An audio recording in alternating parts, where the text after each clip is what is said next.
सुबह उठते ही एड़ी तलवों में दर्द, चलते समय तलवों में चुभन या पहला कदम रखते ही दर्द महसूस होना, आप किसी भी उम्र में हो, यह वीडियो आपके लिए बहुत ज़्यादा ज़रूरी है। तो आज हम यहाँ पे करेंगे आसन, स्ट्रेचिंग और फुट एक्सरसाइज। होता क्या कि प्लांटर फेसिया में सूजन या एड़ी में दर्द, हिल में पेन, फुट पेन जो भी होता है ना, इसमें राहत मिलती है जब हम योगा करते हैं कुछ हद तक। तो योग हमेशा खाली पेट ही करना चाहिए और अगर आपको दर्द ज़्यादा होता है तो आपको धीरे धीरे इस प्रोसेस को करना है। तो सबसे पहले ना जो मैं करने जा रही हूँ इसको तो आप दिन में कभी भी कर सकते हैं। आप एक बकेट में गुनगुना पानी लें और उसमें नमक डाल दें और आपको 10 से 15 मिनट इसी पानी में अपने पैर को डुबो के रखना है।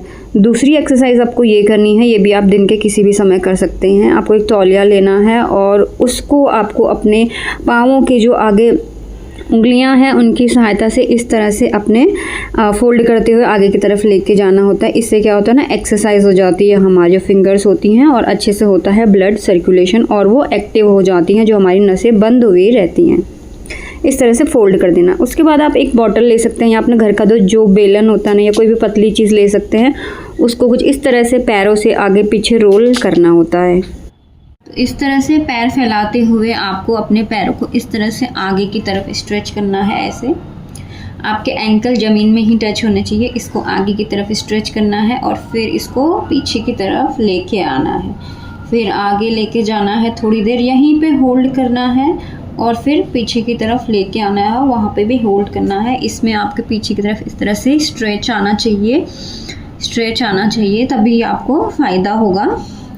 जो भी आपकी समस्या है पैर दर्द की उसमें तभी फ़ायदा होता है। इससे क्या होता है ना, इससे क्या होता है, एड़ी में जो जकड़न आ जाती है यहाँ पे हमारा, वो क्या होती है, सॉल्व हो जाती है और वो ठीक हो जाती है। और वो अकड़न क्या होती है, ढीली होती है यहाँ से, क्योंकि यहाँ पे क्या होता है ना, दर्द महसूस होता है। जब आप इसको आगे की तरफ इस तरह से स्ट्रेच करेंगे तो आपको फील होगा कि यहाँ पे बहुत ज़्यादा एक स्ट्रेच आता है और पेन महसूस होता है। बट इसको आपको ट्राई करना है, स्ट्रेच करना है एंकल को नीचे रखते हुए इस तरह से, और इसको आपको 20 सेकंड तक इस तरह से करना है। फिर पीछे की तरफ ले जाना है, फिर आगे की तरफ ले जाना है, फिर पीछे की तरफ ले जाना है और फिर इस तरह से थोड़ी थोड़ी देर होल्ड करते हुए इसको आपको ट्राई करना है।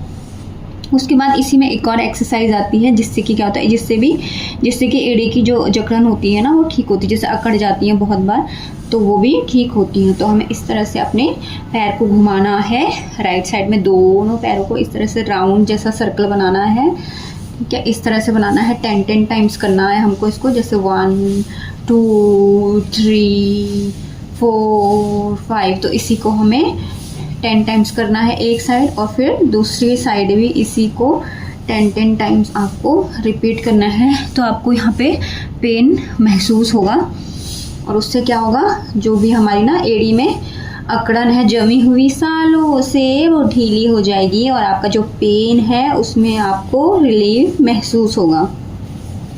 अब होता है, इसके बाद हम करेंगे अपने जो पैर है ना इनको मोड़ने की, जो उंगलियां हैं इनको हमें इस तरह से मोड़ने का ट्राई करना है।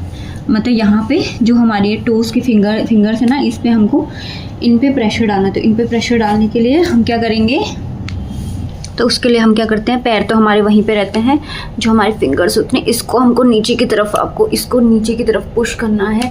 तो आपको रियलाइज़ होगा कि जो आपके तलवे हैं ना, तलवों में आपको एक स्ट्रेच महसूस होगा। इस तरह से इसको अंदर की तरफ और फिर इसको फैलाना है और उसके बाद फिर इनको टाइट करना है बिल्कुल, मतलब थोड़ा सा होल्ड करना है। ये हमें 10 से 15 सेकंड तक करना है। 3 बार आपको करना है इस तरह से, 15 सेकंड तक होल्ड, 10 से 15 सेकंड तक इसको होल्ड करके रखना है, फिर रिलीव कर देना है, फिर फैला देना है इस तरह से। जितना आप ज़्यादा फैला सकते हैं उतना ज़्यादा आपको फैलाना है, जितनी भी ना आपकी ज़्यादा फिंगर्स फैलती हैं उतना फैलाना है। फिर इनको टाइट करना है इस तरह से और आपको यहाँ पे एक अपने जो तलवे हैं ना, तलवे में फील होगा, स्ट्रेच फील होगा और थोड़ा सा आपको लगेगा कि हाँ हम इसमें प्रेशर डाल रहे हैं। इससे क्या होता है ना, जो सारी नसें होती हैं वो एक्टिवेट हो जाती है। तलवे में हमारी इतनी सारी नसें होती हैं, वो नसें क्या होती है हमारी एक्टिवेट हो जाती हैं इसको करने से। तो इसको आपको करना है 10 से 15 सेकेंड और इसको 3 बार रिपीट करना है। इससे क्या होता है, एडी का जो हमारा ब्लड सर्कुलेशन है ना वो भी अच्छे से होने लगता है इस तरह से। और फिर फैलाना है, फिर इस तरह से करना है ये आप कभी भी कर सकते हैं, सुबह या शाम। कुछ एक्सरसाइज कभी भी की जा सकती हैं, उनका खाने से कोई रिलेशन नहीं होता है। अब हम यहाँ पे करेंगे वज्रासन। वज्रासन करने के लिए इस तरह से पैरों पे क्या होता है, इस तरह से आपको इसमें बैठना होता है। इस तरह से फैलाते हुए आपको अपनी एड़ियों के ऊपर बैठना होता है। तो आपको पता चलेगा कि इनके ऊपर प्रेशर आता है एक, जब हम इनके ऊपर बैठते हैं इस तरह से। और जिस भी तरह से आपको कंफर्टेबल हो आप उस तरह से बैठ सकते हैं वैसे, बट आपको बैठना इसी तरह से। तो जब हम इस तरह से बैठते हैं तो यहाँ जो पीछे एड़ियां है ना, उन पे स्ट्रेच आता है। वज्रासन की स्थिति में बैठना है, कम से कम 1 मिनट तक आपको इसी में बैठना है। इससे क्या होता है, पूरे जो पैर होती है ना, यहाँ पे वज्र नाड़ी होती है और उससे भी क्या होता है, वो दबती है। तो बाद में क्या होता है, ब्लड जो सर्कुलेशन होता है हमारा अच्छा होता है। इसमें मसाज होती है।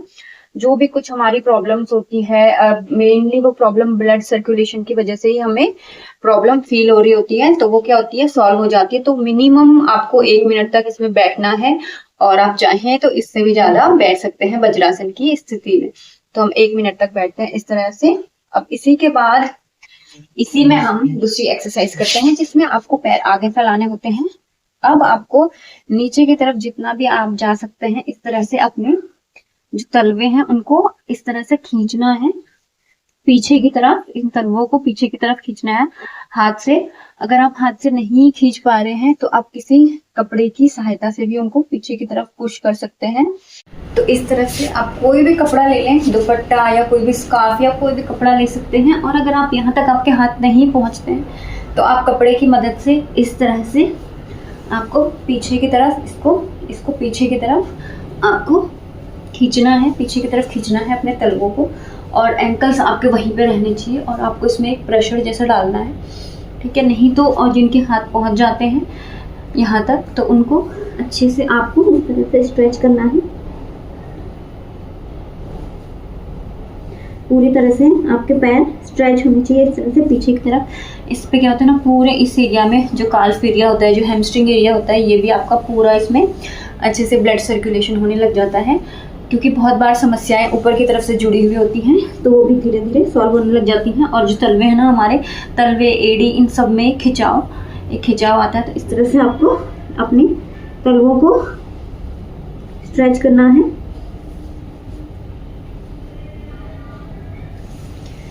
और अगर आप नहीं जा सकते हैं तो जैसे मैंने आपको पहले बताया, आप दुपट्टे की मदद से जहां तक जा सकते हैं आपको वहां तक जाना है और पूरे पोर्शन को स्ट्रेच करना है। अधोमुख स्वान आसन, हील फुट पेन, एड़ी के लिए, तलवों के लिए, और सुबह जिनको दर्द होता है ना पैरों में, उनके लिए तो ये एक बहुत ही अच्छा आसन है। इसमें क्या होता है, इस तरह से देखिए आपको नीचे आना होता है। ये इसको पर्वत भी बोलते हैं एक नॉर्मल लैंग्वेज में, क्योंकि पर्वत की तरह हम लोग बनते हैं।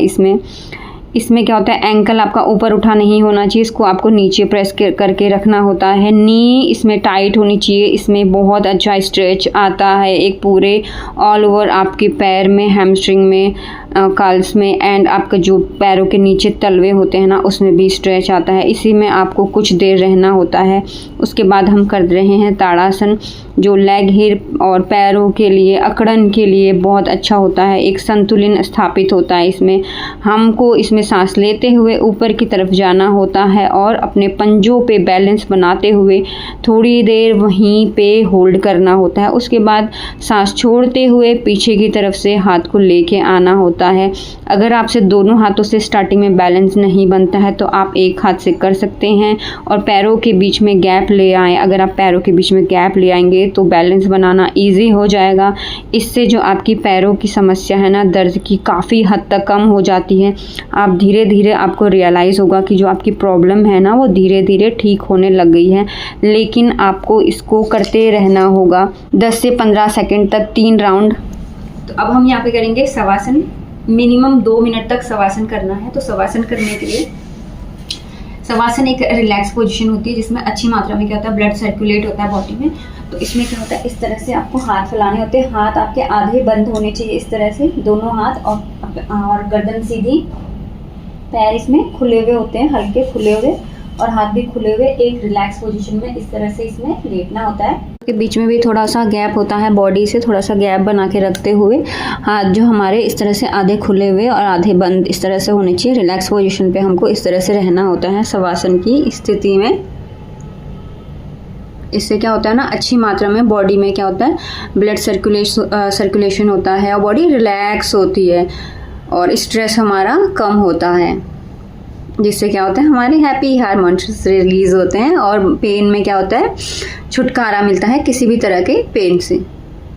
और कुछ टेक्निक प्राणायाम की होती हैं जो कि बहुत फ़ायदा देती हैं किसी भी पेन में। तो उसके लिए क्या करना है, आपको डीप ब्रीथिंग करनी है। डीप ब्रीथिंग करने के लिए आपको लंबी सांस लेनी है और छोड़नी होती है, लंबी सांस लेनी होती है, छोड़नी होती है। बट इस वाली में हम क्या करेंगे, आपको लंबी सांस लेनी है कुछ इस तरह से,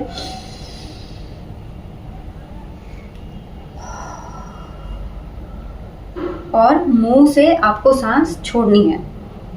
तो इसको कम से कम हम मिनिमम 10 बार इसको हमें रिपीट करना है इस तरह से।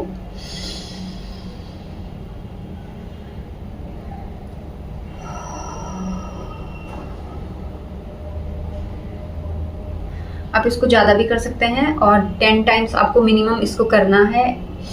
तो इसमें क्या होगा, जो भी आपका सांस लेने में जितना समय लगता है ना, सांस छोड़ने में भी आपका उतना ही समय लगना चाहिए।